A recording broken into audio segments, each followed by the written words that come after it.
Chers amis de Beffroi Vision, bonjour. Aujourd'hui, je vous propose de découvrir un nouveau trésor dans la ville du Cateau. Vous savez que le Cateau est, paraît-il, une ville de trésors. Eh bien, aujourd'hui, je vous invite à découvrir un vrai trésor, c'est-à-dire le fonds ancien de la bibliothèque. Il s'agit d'environ 3700 livres anciens du XVIe au XIXe siècle qui sont entreposés dans un endroit peu connu de la bibliothèque, la mezzanine du fonds ancien. Et je vous propose de découvrir ces merveilles, ces vieux ouvrages, ces vieux grimoires, comme on dit, en feuilletant quelques-uns de ces ouvrages. Alors, quelques mots d'abord sur l'histoire de la bibliothèque du Cateau. Tout le monde sait que la bibliothèque municipale a ouvert ses portes en 1982 dans les locaux de l'ancienne Banque de France, mais elle a une histoire très ancienne et sans remonter au Moyen-Âge. La première bibliothèque connue au Cateau date des années 1802-1803, donc juste après la Révolution française, quand un arrêté du préfet de l'époque demande à un prêtre de Cambrai de venir prendre la direction du collège du Cateau et d'apporter avec lui sa collection de vieux grimoires, de vieux manuels, de vieux ouvrages pédagogiques, disons. Donc tout cela va constituer le premier fonds de la bibliothèque qui sera stocké donc dans l'actuel lycée. Et ensuite, dans les années 1830, le maire du Cateau, qui s'inquiète un peu de la culture dans la ville, se rend compte que ces vieux grimoires en latin n'intéressent personne. En plus, ils sont dans un état de décomposition avancé. Bref, il n'est plus question d'utiliser ces vieux manuels scolaires. Et donc, on va doter la ville d'une première bibliothèque. Et à la fin du 19e siècle, en 1884, je crois, la bibliothèque est transférée au rez-de-chaussée de la mairie. Et donc là va se constituer une première bibliothèque municipale qui, pour la petite histoire, était ouverte le dimanche matin. Revendication syndicale, débrouillez-vous, du bibliothécaire, je parle. Et puis, voilà donc le résumé de cette histoire. Alors, ce fonds ancien, donc constitué d'environ, je le disais, 3700 ouvrages, nous allons le découvrir pas à pas. Sachez que l'ouvrage le plus ancien, c'est un ouvrage qui a été publié en 1515. Alors, autrefois, dans les écoles, tout le monde apprenait une certaine bataille, je ne vais pas rappeler son nom, qui a eu lieu en 1515. Vous verrez, bon, malheureusement, l'ouvrage, vous le verrez, mais il n'est pas consultable vu son état. Il est encore en très bon état, mais il est, disons, tout ce qui est reliure est un peu fragile, donc on évite de le manœuvrer. Donc, je vous invite à monter les quelques marches de la mezzanine et découvrir avec nous quelques perles de ce fonds ancien. Dans la poussière des vieux étages, un grimoire dort sans un regard, les pages roussies sous l'outrage des années gravées dans son regard. Alors pourquoi consulter ces vieux grimoires? Eh bien, pour vous donner un peu de courage, je vais vous citer une phrase de H.G. Wells, l'écrivain anglais, vous savez, l'auteur de La Guerre des mondes. Et dans L'Homme invisible, il écrit dans ses ouvrages poussiéreux que les étudiants ne consultent qu'à la veille des examens. Il y a des merveilles, des miracles. Eh bien, suivez-moi et vous allez peut-être découvrir quelques merveilles et quelques miracles. Alors, je vous disais que le livre le plus ancien date de 1515. Plus précisément, c'est un livre de littérature latine qui s'appelle Les Nuits Attiques, bon, qui a été écrit par un dénommé Aulugel, un écrivain, un auteur latin, aux alentours de l'année 165 après Jésus-Christ. Alors, quand j'ai appris que le plus vieux livre de la bibliothèque, c'était une œuvre de littérature latine, je me suis précipité sur mes ouvrages de littérature et j'ai été très déçu parce que Aulugel et puis donc son ouvrage Les Nuits Attiques est considéré comme un livre très médiocre. Donc on tourne la page et on trouve un autre ouvrage très ancien qui relate les coutumes générales du Cambrésis. Alors c'est un livre qui explique la vie, enfin, ce qui doit être la vie quotidienne, les rapports sociaux dans le Cambrésis sous l'Ancien Régime. Et ce livre a une particularité, c'est que normalement tous les livres imprimés depuis, j'allais dire la préhistoire, doivent être enregistrés au dépôt légal à la Bibliothèque nationale de France. Et ce livre-là n'apparaît dans aucun fonds de la Bibliothèque nationale. Alors la matière première du livre, eh bien, c'est le papier. Il faut savoir que le papier, à ce que l'on peut en savoir du moins, c'est une invention chinoise qui est déjà assez ancienne. Mais en fait, les vrais premiers fabricants de papier, si j'ose dire, ça n'est pas un humain, ça n'est pas un chinois, ce sont les guêpes. Si vous avez le malheur de trouver un nid de guêpe dans votre jardin ou dans votre grenier, bon, ne l'approchez pas, c'est pas très prudent, mais vous pourrez constater qu'il est fabriqué avec une sorte de carton. La technique est très simple, les guêpes vont se poser sur les bois morts, le mâchonnent avec leur salive, et puis cette matière première, cette sorte de carton, donc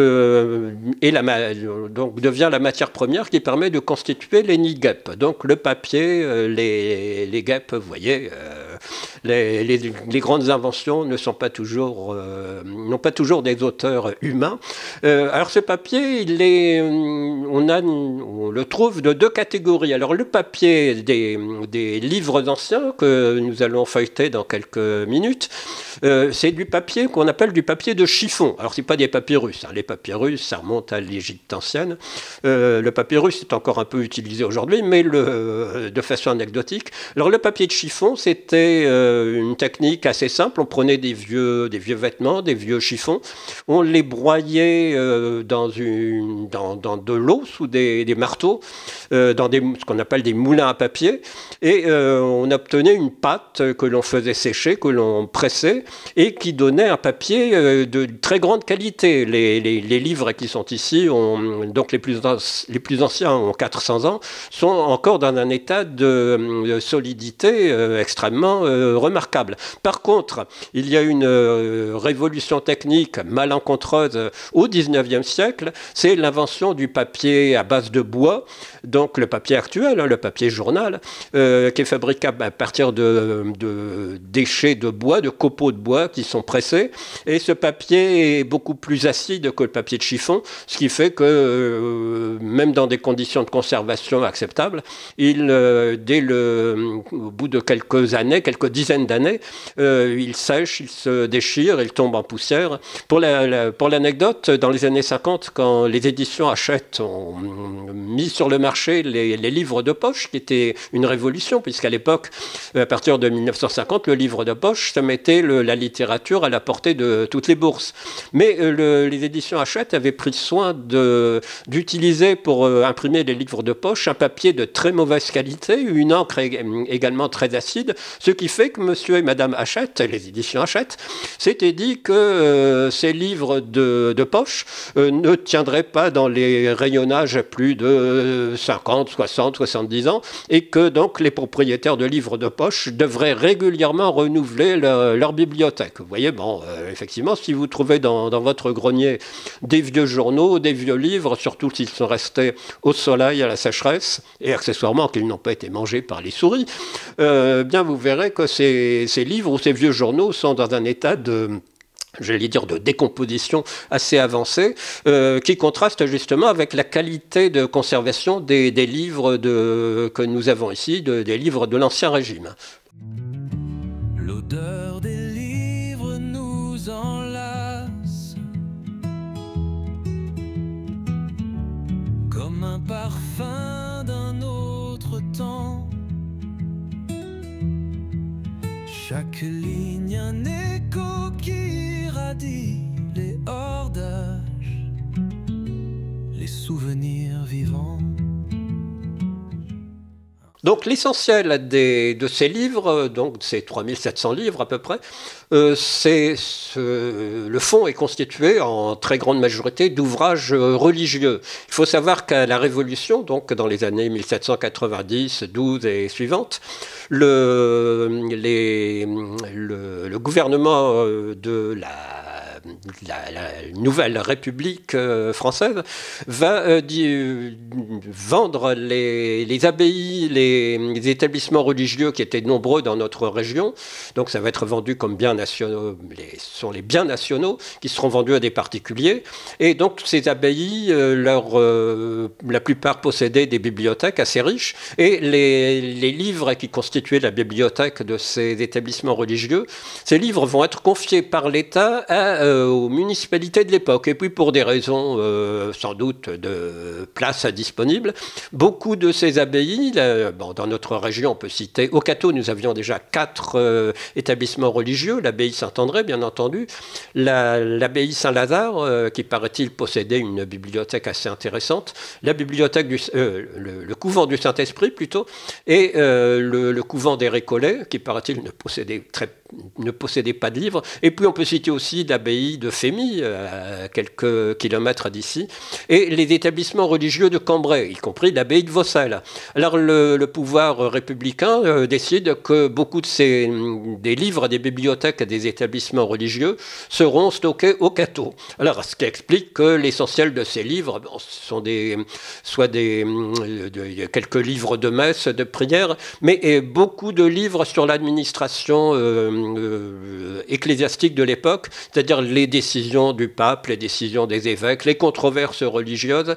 Et puis, en matière de controverses religieuses, justement, nous avons ici un livre assez ancien qui révèle justement le passé, les troubles religieux, la présence des troubles religieux dans notre région du Cateau. Alors ici, c'est un livre de 1730, donc des conseils, entre guillemets, des conseils très appuyés d'un gentilhomme catholique à un de ses amis protestants. Alors, vous savez qu'à l'époque,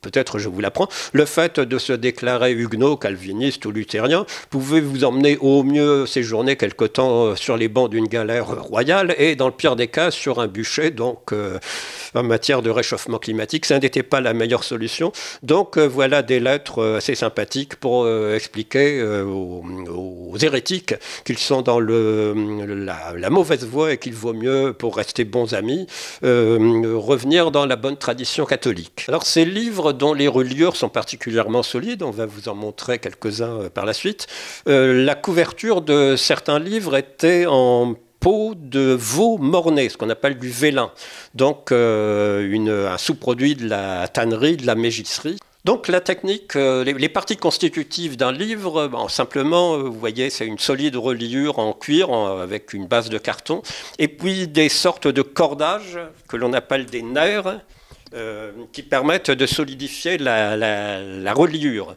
Et vous voyez que quand les livres sont bien conservés, on trouve encore ce qu'on appelle les fleurons, le titre, vous voyez les décorations sur le dos du livre, donc avec les titres, le nom de l'auteur, éventuellement une petite vignette, un petit dessin, et la couverture. En termes techniques, une couverture, on appelle ça le plat. Un dictionnaire au coin usé, gardien des mots qu'on a tissés. Chaque feuille, un secret dévoilé, un souffle ancien presque oublié. Alors parmi les trésors dont je vous parlais, on trouve ici le dictionnaire de Trévoux, un dictionnaire publié par la Compagnie des Jésuites. Donc notre exemplaire date de 1721, c'était les tout débuts. Alors ce dictionnaire de Trévoux, c'était une sorte d'encyclopédie Larousse de l'époque, avec tous les savoirs aussi bien sur l'histoire, la géographie, sur les animaux, etc. Donc c'est un résumé des connaissances générales de l'époque. Alors on va tourner les pages, et puisque c'est un dictionnaire universel, il va sans doute parler du Cateau-Cambrésis. Eh bien, effectivement, c'est le cas. Nous allons feuilleter. Et que dit-on du Cateau-Cambrésis dans ce dictionnaire de Trévoux, dictionnaire des Jésuites? Donc on y apprend, c'est à la page 1506, c'est sur le premier tome, il y en a 5. C'est le Cateau synonyme de château, castrum en latin. C'est le mot château, mais prononcé à la manière picarde et artésienne. Bon, c'est déjà bienvenu chez les ch'tis, quoi. Donc, que nous avons adopté en un seul mot, qui est celui de Cateau-Cambrésis. Castrum Camera Canze, petite ville du Cambrésis, située sur la Selle, renommée par le traité de paix qui fut conclu au mois de février de l'année 1559 entre le roi Henri II et Philippe II, le roi d'Espagne. Bon, entre parenthèses, c'était pas du tout le mois de février, c'était le mois d'avril. Enfin, vous voyez, le petites inexactitudes. Monsieur Corneille, vous savez, l'auteur de l'époque de Louis XIV, Monsieur Corneille lui-même s'est penché sur le problème de savoir comment on doit prononcer le nom du Cateau-Cambrésis. Monsieur Corneille veut donc qu'on puisse également dire Cateau ou Château, Cambrésis, on choisit ce qu'on veut. Et un autre grammairien préfère nettement chapeau à Cateau dans cette phrase. Bon, vous voyez, c'est un peu compliqué. Cependant, il semble que l'usage fait dire le Cateau-Cambrésis comme Catelet. Donc on dit la paix du Cateau-Cambrésis. Vous voyez beaucoup de lignes imprimées pour une controverse extrêmement subalterne. Un banc usé dans la lumière, un livre ouvert plein de mystères. Le bruit des pages effleure l'air comme un murmure imaginaire. Donc, autre trésor, les mémoires de Maximilien de Béthune, donc plus connu sous le nom de duc de Sully, vous savez, le premier ministre de Henri IV, dont la célèbre devise « labourage et pâturage sont les deux mamelles, apparaît-il, de la France ». Sully a une vie aventureuse. Il a vécu à peu près 80 ans et il a eu, à l'occasion de sa longue carrière militaire et politique, il a écrit ses mémoires. Alors, nous en avons un exemplaire imprimé à Londres, paraît-il, en 1767. On y précise que le duc de Sully était le principal ministre, enfin c'était le premier ministre de Henri le Grand, Henri IV. Et Sully, à l'âge de 20 ans à peu près, 21 ans, en 1581, se promène, il est soldat de l'armée française, à l'époque où le Cateau n'est pas une possession française. Donc nous avons été successivement terre de Saint-Empire romain germanique, possession bourguignonne, autrichienne, espagnole, etc. Bref, Sully arrive avec l'armée française au pied du rempart du Cateau en 1581. C'est un jeune soldat et un grand coup de canon, le rempart de la ville est percé, l'armée française rentre dans la ville, la population civile prudemment s'est réfugiée à l'église et donc quand Sully et les autres soldats rentrent dans la ville, les maisons sont désertes. Sauf que, alors l'anecdote se situe approximativement quelque part vers le haut de la rue, l'actuelle rue Robert-Ruffin. Le rempart a été percé et Sully entend des gémissements dans une cave d'une maison plus ou moins en ruine. Donc il s'approche, c'est un soldat très courageux et très serviable. Il se dit qu'il y a peut-être une population civile à secourir rapidement. Il rentre dans une cave plus ou moins ruinée et il trouve là 3 jeunes filles, effrayées évidemment, et connaissant la réputation de Sully, vous savez, comme Henri IV, il était un peu vert-galant, donc je ne sais pas trop ce qui se passe, mais enfin, toujours est-il qu'on sympathise beaucoup, et Sully se trouve tout à fait en bonne compagnie avec ces jeunes filles catésiennes, et à un moment, il se dit, mais au fait, qu'est-ce que vous faites là, dans une cave? Normalement, vous auriez dû vous réfugier dans l'église, c'est un lieu de refuge, c'est plus sûr que rester dans une cave bombardée, et l'une des jeunes filles lui dit, mais oui, monseigneur, on est allé à l'église, mais on nous a mis à la porte. Pourquoi, demande Sully? Parce que nous avons la peste. À cette époque-là, justement, en 1580, il y avait une énième épidémie de peste, et à l'époque, la peste était beaucoup plus terrible que le sida de nos jours. Donc Sully se dit qu'il a dû faire une grosse bêtise.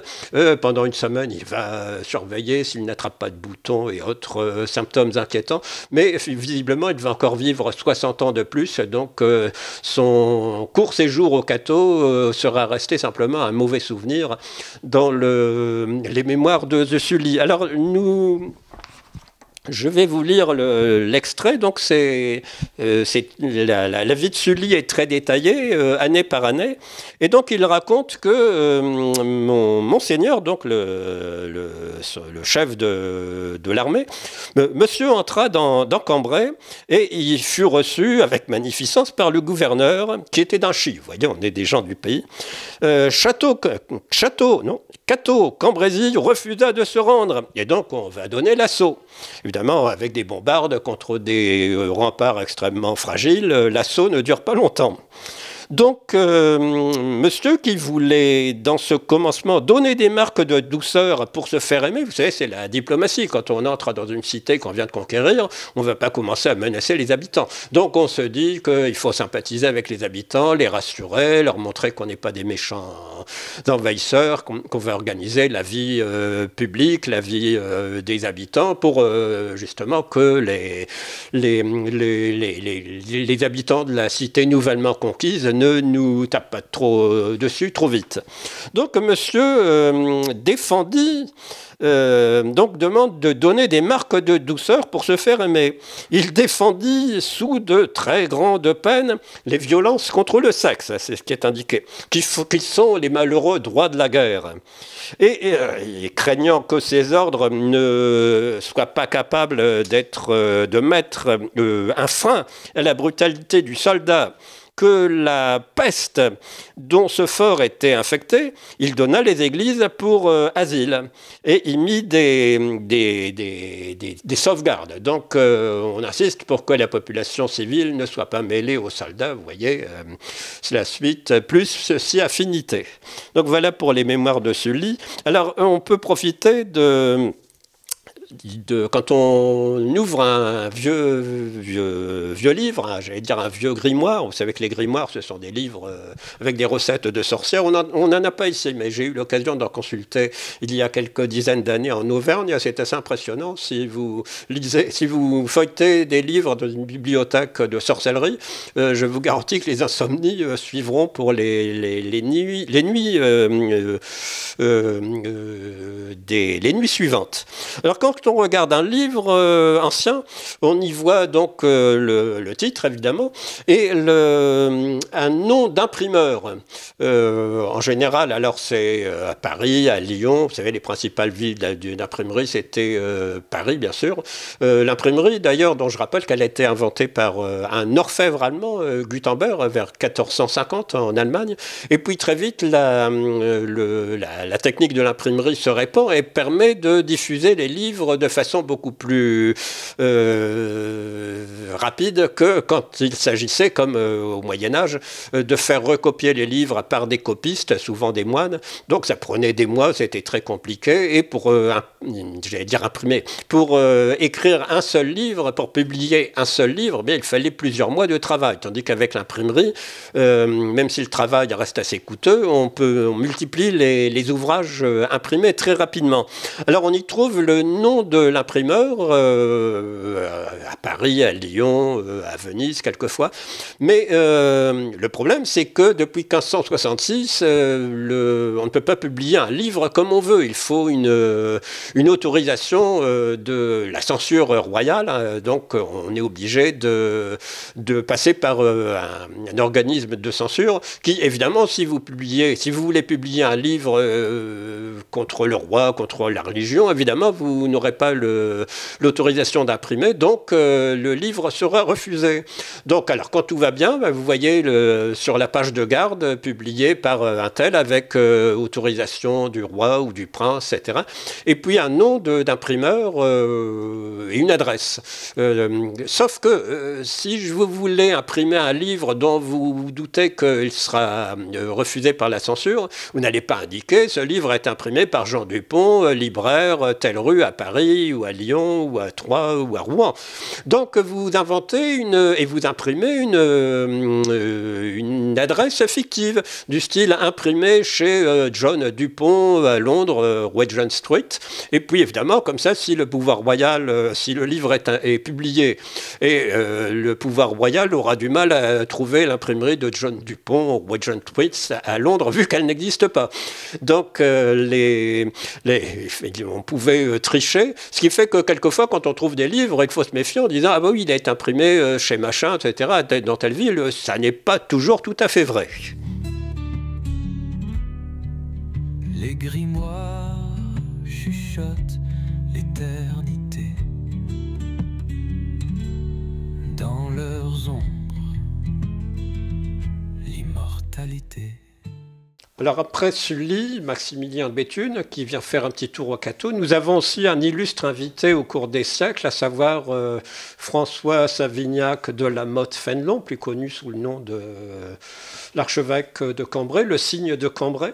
Et nous avons la chance de posséder dans le fonds ancien, Fénelon était un grand écrivain, nous avons la chance de posséder beaucoup de ses œuvres, dont un ouvrage assez intéressant de 1688, traité à l'usage des pasteurs.